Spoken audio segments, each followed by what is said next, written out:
नमस्कार मेरे प्यारे भाइयों बहनों, स्वागत है आपका एग्जाम बूस्टर एसएससी चैनल पर। तो आज के वीडियो में अपन पढ़ने वाले हैं प्रमुख रचनाएं, और रचनाएं अपन हिंदी में पढ़ने वाले हैं। ये आपके लिए UP police, UPSI, SSC GD, MPSI के लिए बहुत महत्वपूर्ण है। और एक ना एक क्वेश्चन इसका जरूर बनता है रचनाओं से, एक से दो क्वेश्चन जरूर बनते हैं। यूपी पुलिस कांस्टेबल हो, चाहे यूपीएसआई हो, चाहे एसएससी जीडी हो, एमपीएसआई हो। तो इसमें आपको एक क्वेश्चन एक नंबर पक्का होने वाला है, जो मैं आपको प्रमुख रचनाएं करा रहा हूं। एक बार उन रचनाओं को देख लीजिए और अपने एग्जाम बूस्टर एसएससी चैनल को जरूर सब्सक्राइब कर लेना, क्योंकि मैं ऐसी वीडियो बना के इस पे डालता रहता हूं। ठीक है, चलो चलते हैं, अपन स्टार्ट करते हैं क्वेश्चनों के लिए। पहले क्वेश्चन यहां से पढ़ेंगे अपन। सुमित्रानंदन पंत, सुमित्रानंदन पंत, इनकी रचनाएं क्या क्या हो, कब हुई, कब रचनाएं की। ठीक है, तो इनसे अपन क्वेश्चन पढ़ते हैं। देखो, वीडियो अच्छी लगे तो आप like and subscribe and share करें, अपने दोस्तों को जोड़ें, और मैं आपको इस प्रकार की वीडियो बना के डालते रहेंगे, जिससे कि अपन अपन साथ में पढ़ते रहेंगे और प्रैक्टिस करते रहेंगे। ठीक है, चलो स्टार्ट करते हैं दोस्तों। और इसकी पीडीएफ आपको एक बात तो बता दूं, इसकी पीडीएफ आपको एग्जाम बूस्टर एसएससी चैनल के टेलीग्राम पर जाना, आप वहां पे मिल जाएगी, सर्च कर लेना, वहां पे आपको इसकी पीडीएफ मिल जाएगी। ठीक है, चलो। सुमित्रानंदन पंत, जो सुमित्रानंदन पंत हैं, जो सुमित्रानंदन पंत, इनकी प्रमुख रचना कौन कौन सी दोस्तों? तो इनकी पहली रचना है वीणा। कब की थी? 1919 में। कब की थी दोस्तों? 1919 में। देखो, इनकी मैंने रचनाएं बहुत रखी हैं, लेकिन आप अपन को वो प्रमुख प्रमुख रचनाएं पढ़नी है, मैं जिन पर टिक करता जाऊंगा, ये बात याद रखना। ठीक है, तो उसको आप बहुत अंडरलाइन। देखो, वीणा ये बहुत इंपॉर्टेंट रचना है, 1919 में की थी सुमित्रानंदन पंत जी ने। ठीक है, पल्लव, पल्लव ग्रंथ भी बहुत अच्छी ग्रंथि, ये भी रचना बहुत ठीक है, लेकिन इतनी इंपॉर्टेंट नहीं। लेकिन पल्लव जो नाम की रचना है, ये बहुत इंपॉर्टेंट है, और 1926 में की थी इसने रचना। ठीक है, गुंजन, गुंजन भी ठीक है। इनकी कौन सी रचना? एक और गुंजन, और एक युगपथ, युगपथ। सुमंत्रानंदन पंत की एक रचना कौन सी? युगपथ।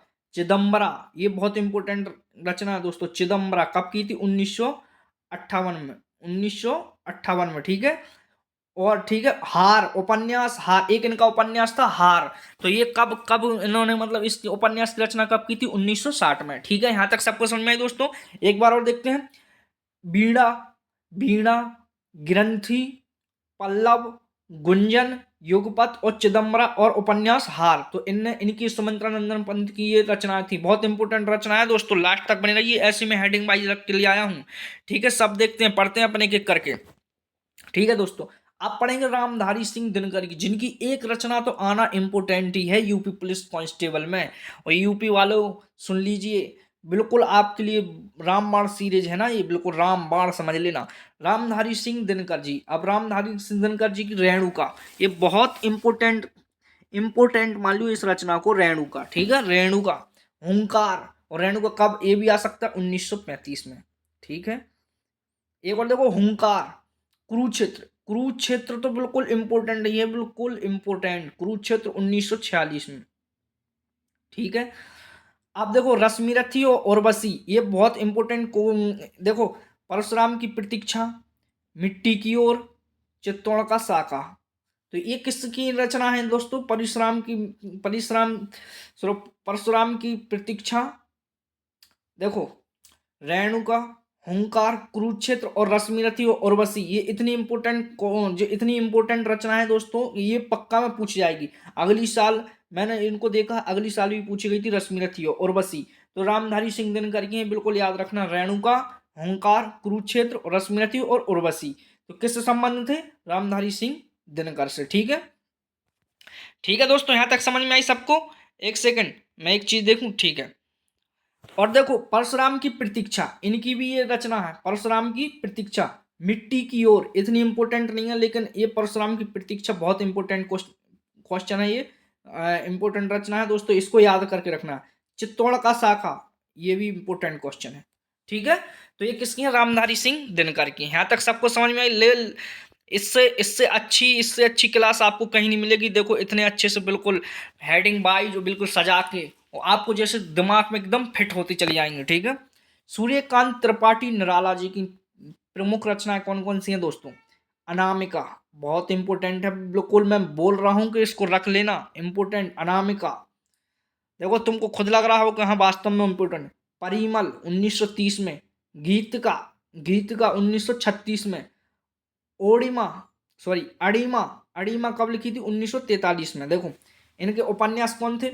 ऐसा पूछेगा अप्सरा उपन्यास किसका लिखा हुआ है? तो सूर्यकांत त्रिपाठी का। अलका अलका किसका? सूर्यकांत त्रिपाठी का। प्रभावती ये बहुत इंपॉर्टेंट है, सूर्यकांत त्रिपाठी का। ठीक है। कहानी, इनकी कहानी भी थी, कहानी संग्रह भी लिली लिली कहानी किसकी है? सूर्यकांत त्रिपाठी निराला जी की। सुकून की बीवी सुकून की बीवी भाई ऐसे ही समझ लेना, सुकून की बीवी किससे संबंधित है? थोड़ा समझना मैं क्या बोलना चाह रहा हूँ। सुकून की बीवी तो का सूर्यकांत सु सूर्य सुकून सूर्यकांत, सुकून की बीवी किससे संबंधित है? सूर्यकांत त्रिपाठी से। ठीक है। ऐसे देखो शब्द पकड़ना थोड़ा, सूर्यकांत सुकून सूर्य सुकू सुकू सूर्यकांत। ठीक है। तो ये किसकी है? सूर्यकांत त्रिपाठी की निराला। ठीक है। सुकून की बीवी तो एक किससे संबंध है? इनसे। ठीक है। गीतिका, अप्सरा, प्रभावती, लिली ये और सुकून की बीवी सूर्यकांत त्रिपाठी जी की ये क्या है? रचना और कहानियां। ठीक है। अगली स्लाइड ये रही माखनलाल चतुर्वेदी। इनकी रचना पक्के में 100% आज मैं लिख के दे रहा हूँ। 100% देख लेना यूपी पुलिस में अगर इनकी रचना नहीं पूछी जाए। ठीक है। देखो हिमतरंगिणी ये बहुत इंपॉर्टेंट रचना मानियो दोस्तों। हिमकिरणी इतनी इंपॉर्टेंट नहीं, लेकिन हिमतरंगिणी है ना, ये बहुत इंपॉर्टेंट रचना है। ठीक है। मैं जो इंपॉर्टेंट बोल रहा हूँ वो बिल्कुल। युग चरण किसकी है? माखनलाल चतुर्वेदी की। समर्पण माखनलाल चतुर्वेदी की। माता माता एक बार नहीं पूछी जाएगी बट लेकिन हिमतरंगिणी और समर्पण। और मरण ज्वार किसकी है? बिल्कुल जब मरण ज्वार आ जाएगा ना तो तुम इसको दिमाग में समझ में नहीं आएगी किसकी है, तो भाई याद कर लो इनको, आज मौका है, अभी अपने पास समय है। माखनलाल चतुर्वेदी की। बेड़ू बेड़ू लो गूंजो धारा बेड़ू लो गूंजे धारा किसकी है? माखनलाल चतुर्वेदी की। यहां तक सबको समझ में आई मेरे प्यारे भाई? बहुत अच्छे से आ रही होगी समझ में, उम्मीद है।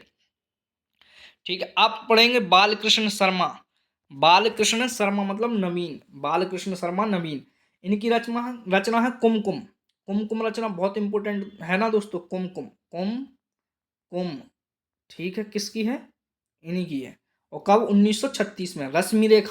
रश्मि रेखा बहुत इंपॉर्टेंट है, 1952 में। एक बार डेट याद रहा नहीं रहा, लेकिन ऐसे सीधे पूछती है कि रश्मि रेखा किस लेखक की रचना है? तो बताओ बालकृष्ण लेखक की। ठीक है। कवासी उर्मिला उर्मिला बहुत इंपॉर्टेंट है। ठीक है।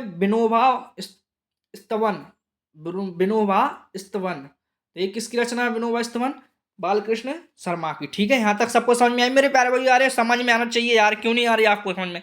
समझ में आना चाहिए बिल्कुल। 1 बाई लेके आया हूँ, इतना अच्छे से लेके आया हूँ। एक बार नहीं 2 बार देखो इसको, इस क्लास को देखते रहो।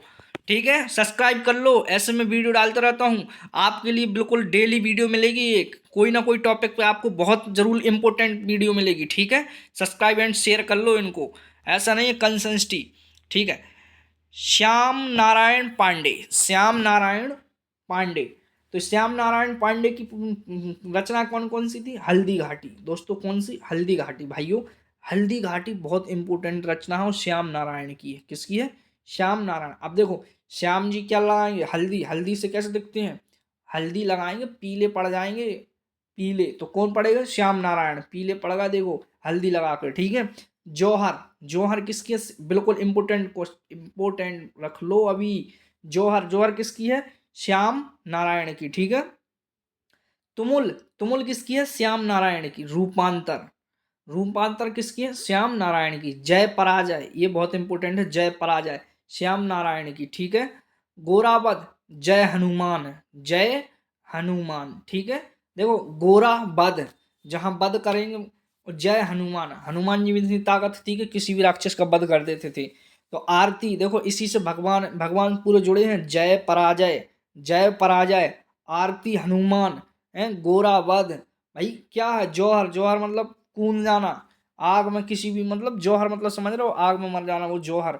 इस प्रकार से सब है ना। देखो ऐसे क्या है, श्याम जी का नाटक चल रहा है, उसमें भगवान और श्याम जी के नारायण, जो श्याम नारायण है ना, नारायण किसी का वध भी कर देते हैं। और जय हनुमान भी बोलते हैं, मतलब है ना जय हनुमान। और जय पराजय भी बोलते हैं, होती रहती है। उनकी आरती भी होती है, रूपांतरण होता है। तो इस प्रकार इस ट्रिक से इनको याद करना है। ठीक है। ठीक है। यहाँ तक सबको समझ में आई मेरे प्यारे भाइयों? अब चलते हैं अपन ठाकुर गोपाल शरण सिंह की ओर। ठाकुर गोपाल शरण सिंह इनकी रचना कौन कौन सी प्रमुख? बिल्कुल जितनी रचना बनने थी मैं सब रचना लेके आया हूँ, इनसे बाहर कहीं जाएगी नहीं। और ऐसे नहीं कि कहीं से मैंने उठा लिया, PYQ है ये, PYQ बिल्कुल। मानवी, मानवी रचना किसकी है दोस्तों? मानवी रचना है ठाकुर गोपाल शरण की। भाई गोपाल जो अपने भगवान कृष्ण भगवान ने गोपाल जी को, अब भाई गोपाल जी की अपन देखो, माधव, माधव किसे बोलते हैं? गोपाल जी को, ठीक है। तो माधव किसकी रचना हो गई? गोपाल जी की, ठीक है। ज्योतिष में संचित, सुमना, सुमना, संचित और सुमना किसकी रचना है? गोपाल की। मानवी, भाई गोपाल जी की। मानवी और माधव एक ऐसे शब्द लग रहे हैं थोड़ा, नहीं इस प्रकार याद कर लो, ठाकुर गोपाल शरण की हर बात मानते हैं अपन, तो मानवी किसकी है? ठाकुर गोपाल शरण की। माधव किसे बोलते हैं? गोपाल जी को। तो इस प्रकार आपको याद करना है। और सुनना, भाई ये सुनना, देखो ठाकुर जी बोलेंगे आपको, भाई सुनना, मेरी बात मानना है तुझको, मैं माधव हूँ, ठीक है। ये संचित कर लेना इतनी सी बात को, अरे सुनना भाई, संचित करना, मानना है मेरी बात, मैं माधव हूँ, गोपाल कृष्ण हूँ। तो इस प्रकार से आपको गोपाल गोपाल कृष्ण की आपको ये रचना याद रखनी है, ठीक है दोस्तों। बहुत अच्छे समझ में आ रही होगी, देखो मैं इतने अच्छे समझा रहा हूँ, मेहनत कर रहा हूँ भाई, लाइक ठोको। सुभद्रा कुमारी चौहान, एक इंपोर्टेंट क्वेश्चन अभी से देख लो, आज से ये लिख लो, इंपोर्टेंट, इनकी एक रचना पक्के में बनेगी 100%। झांसी की रानी, ये बोलेंगे झांसी की रानी किसकी रचना है, तो बोल देना सुभद्रा कुमारी चौहान। देखो चौहान जी हते भाई, ये तो सुभद्रा है, कुमारी है, चौहान है, एक नाम से देखो एकदम ऐसा नहीं लगता इनके नाम से एकदम हाँ एकदम ताकत सी नहीं आती सुभद्रा कुमारी चौहान। तो झांसी की रानी में कौन सी थी? तावक, तावक, सॉरी ताकत थी। तो सुभद्रा कुमारी चौहान एकदम ऐसी आ रही, मतलब चौहान, चौहान बोलते हैं, चौहान बड़े ताकतवर होते हैं भाई। तो झांसी की रानी भी कैसी थी? ताकतवर। तो झांसी की रानी की रचना किसने लिखी? सुभद्रा कुमारी चौहान ने। बिखरे मोती, ये बहुत इंपॉर्टेंट है ना, 1932 में, मैं इसकी डेट भी लिख दे रहा हूँ। 1932 में ऐसा पूछेगा सीधा कि बिखरे मोती किसकी रचना है? सुभद्रा कुमारी चौहान की। उन्मादनी, उन्मादनी, उन्मादनी किसकी रचना है दोस्तों? सुभद्रा कुमारी चौहान की। सीधे साधे चित्र, सीधे साधे चित्र किसकी रचना है? सुभद्रा कुमारी चौहान की। ये दो याद रखना है, झांसी की रानी, बिखरे मोती किसकी रचना है? सुभद्रा कुमारी चौहान की, ठीक है। अब पढ़ेंगे अपन चंद्रवरदाई। चंद्रवरदाई की रचना तो एक ही है दोस्तों, पृथ्वीराज रासो, और बहुत इंपॉर्टेंट है इसमें, पृथ्वीराज रासो चंद्रवरदाई की रचना है, ठीक है। दलपत, दलपत विजय की क्या है? खुमार रासो, खुमार, ऐसे आते हैं बिल्कुल, एक एक एक रचना इनकी बिल्कुल इंपॉर्टेंट रचना है इनकी, ठीक है। ऐसे में देखो रासो रासो से अपन क्या होते हैं, कन्फ्यूज हो जाते हैं जब उसमें क्या है पेपर में, इसलिए अच्छे से याद रखना, चंद्रवरदाई की पृथ्वी रासो, दलपत विजय की खुमार रासो, ठीक है। और नरपत, नरपत नाल, नरपत नाल की होगी अगली स्लाइड में रचना। नरपत नाल की रचना कौन सी? भीसल देव रासो, कौन सी है दोस्तों? भीसल देव रासो, ठीक है। और जगनीक, जगनीक की कौन सी है? परमाल रासो, जिसमें अपन बुंदेलखंड का आला खंड लिखा हुआ है उसमें, ये क्वेश्चन तो हर जगह पूछा जाता है। जगनीक, जगनीक रासो किसकी है? परमाल रासो, परमाल रासो किसकी है दोस्तों? जगनीक की। देखो इस प्रकार इसमें एक क्वेश्चन बन सकता है कि आला खंड किस रासो को बोला जाता है? तो परमार रासो को। कैसे? आला खंड किस रासो को बोला जाता है? परमार रासो को। अब एक क्वेश्चन ऐसा ही बन सकता है कि परमार रासो किसने लिखी? जगनीक ने। या परमार रासो को क्या बोला जाता है? आला खंड, ठीक है। इस प्रकार से याद आपको रखना है। ये अपनी लास्ट स्लाइड थी दोस्तों। तो देखो मैं इतनी मेहनत कर रहा हूँ आपके लिए, तो आपको एक subscribe and like and share तो बनता है ना। इस चैनल से जुड़े रहिए, आपको मैं इनसे और इम्पोर्टेंट ऐसा कंटेंट दूंगा कि आप भी देखोगे कि हाँ, कोई अभी छोटा परिवार इसलिए आपको लग रहा होगा कि ये क्या पढ़ाएंगे, बट लेकिन कंटेंट आपको पूरा दिल से मिलेगा यहाँ पे। बिल्कुल PYQ कराऊंगा मैं आपको, सब कराऊंगा, जो लूसेंट चल रही है उसके PYQ, मैथ भी चलेगा इस पर, और सब चलने वाला है। तो दोस्तों इसको सब्सक्राइब एंड शेयर कर लीजिए अपने दोस्तों को भी, ठीक है। Thank you so much, thank you.